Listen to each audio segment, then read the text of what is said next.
महिला आरक्षण बिल आखिर अचानक फिर चर्चा में क्यों आ गया?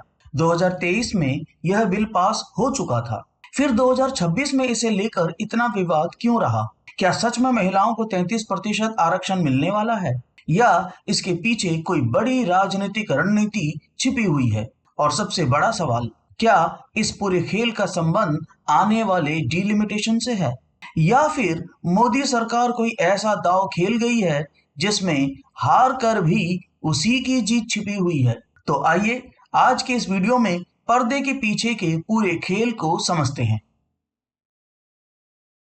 देखिए, चीजों को समझने के लिए उसका नॉलेज होना बहुत जरूरी है। पहली बात तो ये कि 2023 में जो नारी शक्ति वंदन अधिनियम ऐसा नाम से आया था, वो क्या था, उसके अंदर के रूल्स क्या थे, उसके नियम क्या थे, वो एक्चुअल में क्या था, और वो तो पास भी हो चुका है।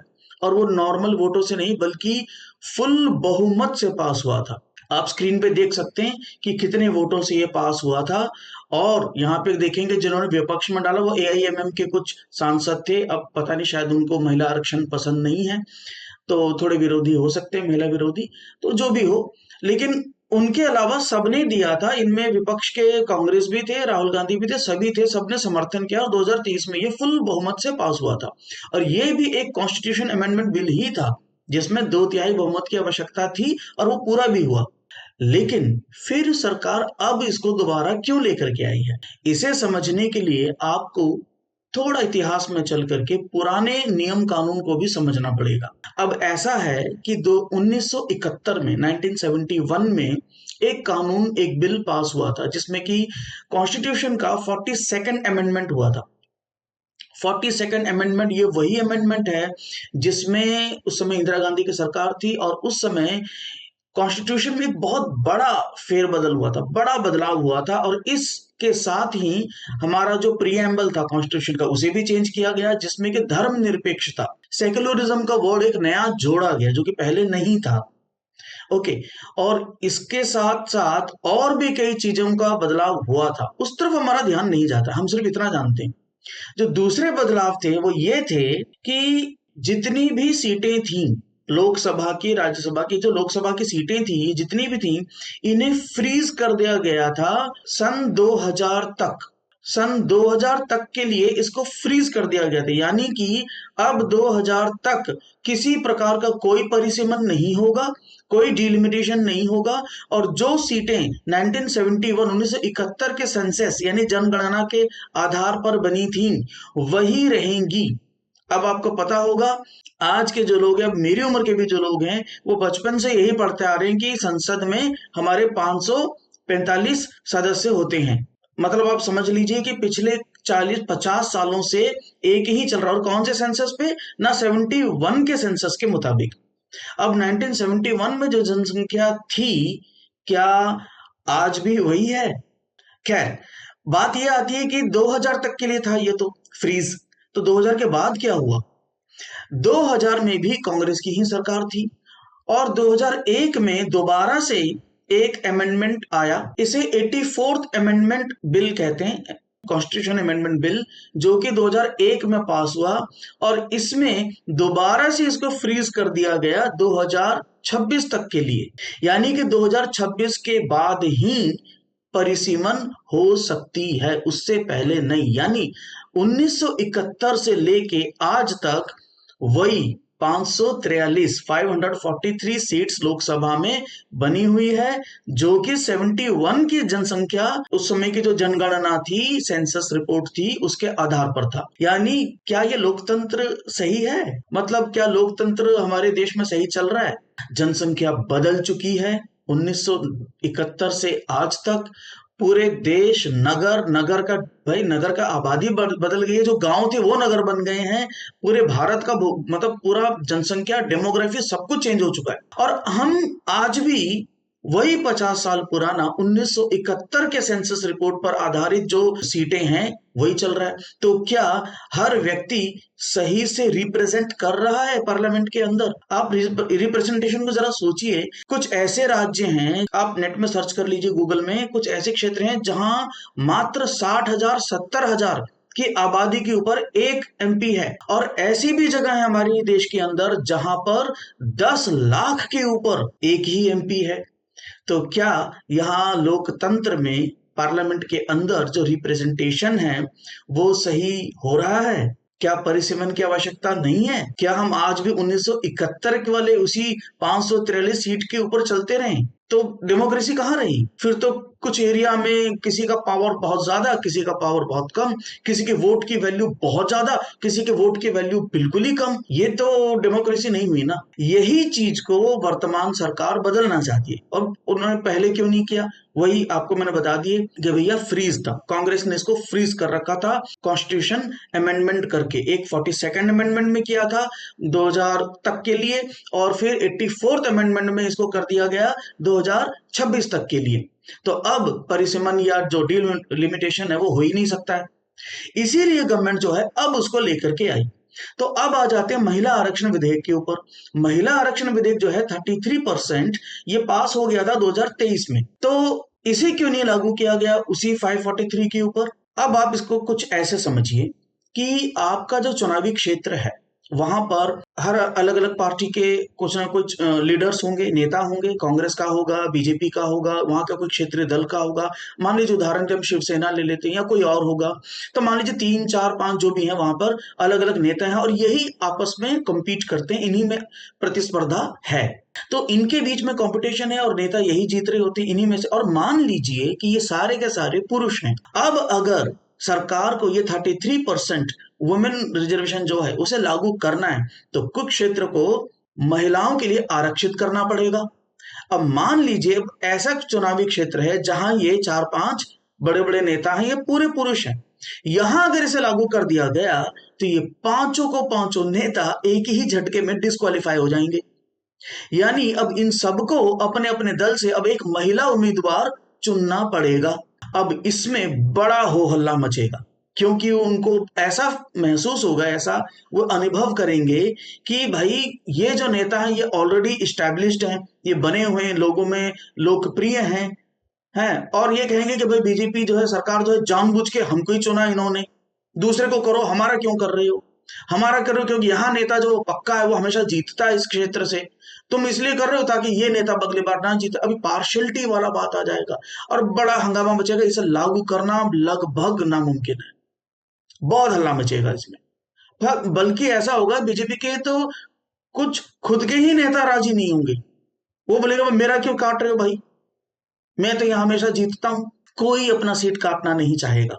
लेकिन अगर परिसीमन हो जाता और ये 545 से 543 543 से बढ़ करके 850 हो जाती, तब क्या होता? जो नई सीटें आ रही हैं, इन नई सीटों में से गिनती में चुन करके, क्योंकि ये सीटें नहीं है, नए को ही अलॉट कर देते 33% महिलाओं को, तो कोई विवाद नहीं, बड़े आराम से सहजता से हो जाता।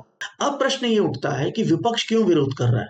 परिसीमन से दिक्कत क्या है? अगर आप दोबारा से ध्यान दें तो जब 2023 का विधेयक पास हुआ था तब तो भाई खुल के सबने वोट किया, सबने समर्थन किया, और इसके रूल क्या थे, नियम क्या थे, उस समय सबको पता है। जब ये पास हुआ सबने पढ़ के आंख मूंद के तो किसी ने वोट नहीं किया ना, हर नेता को पता है वो क्या वोटिंग कर रहा है। और उस समय के जो 2 नियम आप ध्यान से दो स्क्रीन पर थोड़ा देखिए, ये जो 2 नियम क्या कहते हैं। पहला कहता है कि भाई फ्रेश सेंसस, ये कब लागू होगा ना, जब दोबारा से जनगणना होगी और नया जनगणना की रिपोर्ट, सेंसस की रिपोर्ट पब्लिश हो जाएगी, प्रकाशित हो जाएगी, पहला रूल। और दूसरा रूल ये है कि जब इसके आधार पर डिलिमिटेशन, परिसीमन हो जाएगा, जब परिसीमन हो जाएगा और नई सीटें आएंगी, इन नई सीटों में से 33% महिलाओं को आवंटित कर दिया जाएगा। ठीक है, ये 2023 के ही महिला आरक्षण विधेयक जिसका नाम नारी शक्ति वंदन अधिनियम था, उसमें ये रूल हैं। ये विपक्ष के नेता अच्छी तरह से जानते हैं, आंख मूंद के किसी ने वोट नहीं किया है, सबको पता है। लेकिन अब ये विरोध कर रहे हैं, इनको बस विरोध करना है। क्यों कर रहे हैं मैं भी ठीक से नहीं जानता इसको, वो क्या है उनके मन में, या वो लोकतंत्र को ठीक से चलाना ही नहीं चाहते या लोकतंत्र के विरोधी हैं, मतलब क्या दिक्कत है मुझे तो नहीं पता। लेकिन ये तो उन्होंने वोट किया हुआ है, यहाँ खाली बीजेपी नहीं, यहाँ पे आप देख सकते हैं कि इनकी संख्या कितनी थी, 554 मेंबर्स, 454 मेंबर्स ने वोट किया था इसके पक्ष में। तो इन सबको पता है कि भाई परिसीमन होगा, नई जनगणना होगी तब ये लागू होगा। लेकिन वो लोग क्यों उस समय मान गए? तो मैं ऐसा समझता हूं क्योंकि अगर 2023 के ही आधार पे चलें, अभी हम 2023 की बात करें, उसी पे अगर चलें तो नई जनगणना कब होनी है? 2026 के बाद। 2026 के बाद का मतलब है अभी शुरू हो रहा है, बल्कि आपके एरिया में शायद शुरू हो भी गया होगा, कुछ लोग पहुंच गए होंगे आपके घरों में, नहीं पहुंचे पहुंच जाएंगे। ये अभी शुरू हो चुका है, अभी अलग अलग फेसेस में ये होगा और इसे पूरा कंप्लीट होने में 2027 भी निकल जाएगा। शायद पूरी रिपोर्ट बन के तैयार होगी 2028 आ जाएगा और जाकर के ये 2028-29 में जाकर के इसकी रिपोर्ट आएगी। परिसीमन तो हुआ नहीं, परिसीमन तो इन्होंने अभी वाले में मना कर दिया। परिसीमन के लिए फिर से कमेटी बैठनी है, उसे तो पास करना ही है, वो तो होना ही है। परिसीमन होगा, नई सीटें होंगी तब ये लागू होगा। अभी दो शर्तें थी, एक जनगणना हो, दूसरी परिसीमन हो। ये 2023 वाले में है जिसमें कि सभी विपक्षी दलों ने वोट किया है, ये जानते हैं, सभी को पता है। अब 2026 में सरकार क्यों लेकर आई दोबारा संसद में? अब इसके पे आते हैं। अगर वो पुराने हिसाब से चले तो ये भैया 2028-29 तक तो इसकी जनगणना की रिपोर्ट आएगी, फिर बनेगा परिसीमन की कमेटी या कमीशन बैठेगा, फिर वो कमीशन वो ड्रॉ करेंगे मैप और दोबारा से वो सीटें बनेंगी और ये सब होते होते समय निकल जाएगा। और ये अगला जो चुनाव है, नेक्स्ट जो चुनाव है 2029 में होने वाला है, 2029 के चुनाव में होने तक परिसीमन हुआ ही नहीं होगा। जब परिसीमन ही नहीं हुआ है तो उनको सीटें भी अलॉट नहीं होंगी, क्योंकि वो तो एक शर्त रह गई। और इससे क्या होगा, महिलाओं को सीट मिलेंगी नहीं और तो वो 29 वाले चुनाव में खड़ी भी नहीं होगी, कोई 33% अलॉट होगा ही नहीं। तो महिलाओं को तो आरक्षण लागू हुआ नहीं, 2023 में वो पास हो चुका है, लेकिन लागू 2029 में भी नहीं होगा। 2029 के चुनाव में भी महिलाओं को कोई आरक्षण नहीं मिलने वाला है अगर ये परिसीमन नहीं हुआ। तो अगला कब होगा? फिर अगला चुनाव फिर 5 साल बाद, तो 2034 तक ये 2023 का जो विधेयक कानून पास हुआ है वो पड़ा रहेगा, लागू ही नहीं होगा। और अगर हाँ इस बीच में भी अगर ये परिसीमन के लिए फिर से इन्होंने विरोध किया तो फिर वो उधर भी नहीं होगा, 2034 में भी नहीं होगा। मतलब महिला आरक्षण विधेयक केवल नाम मात्र के लिए पास होके रुक गया है। क्यों? क्योंकि विपक्ष के नेता इसे लागू करना चाहते ही नहीं है। अब उस समय उन्होंने क्यों हाँ किया, अब पता नहीं। मुझे ऐसा लगता है कि शायद वो जानते थे कि अभी कर देते हैं, लोगों के सामने नाम हो जाएगा कि हम भाई महिलाओं के भी हम अच्छा सोचते हैं, महिलाओं के पक्ष में सोचते हैं, अपनी इमेज उन्होंने सुधार ली। और उनको पता था इसे लागू तो हम होने देंगे नहीं, क्योंकि ना परिसीमन होगा ना ये लागू होगा। सरकार अभी एक विधेयक लेकर आई 2026 में जिसमें वो 2023 के उसी चीजों को बाईपास कर रही थी, जिसमें ये बता रहे थे, उन्होंने नया जो विधेयक लाया था अभी जो फेल हो गया उसकी बात कर रहा हूं, उसमें गवर्नमेंट ने ये लाया कि भाई अब नई जनगणना की आवश्यकता नहीं होगी, परिसीमन अभी कराया जाएगा।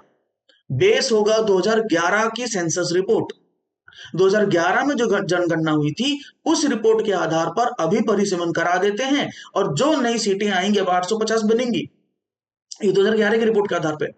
तो जो 850 बनेगी इसी में से 33% महिलाओं को अलॉट कर देंगे। अगर ऐसा कर देते हैं तो 2029 के चुनाव में महिलाओं को सीट मिल जाएगी, वे चुनाव लड़ पाएंगे। 2023 का जो ये विधेयक है, ये जो कानून है महिला आरक्षण का, ये लागू हो जाएगा। लेकिन इस बार उन्होंने इसको लागू होने ही नहीं दिया। उन्होंने बहाने बनाए, परिसीमन कर। अरे परिसीमन खराब चीज थोड़ी है, परिसीमन तो आवश्यकता है, वो तो होना ही है। परिसीमन नहीं मतलब देश में लोकतंत्र ही नहीं है।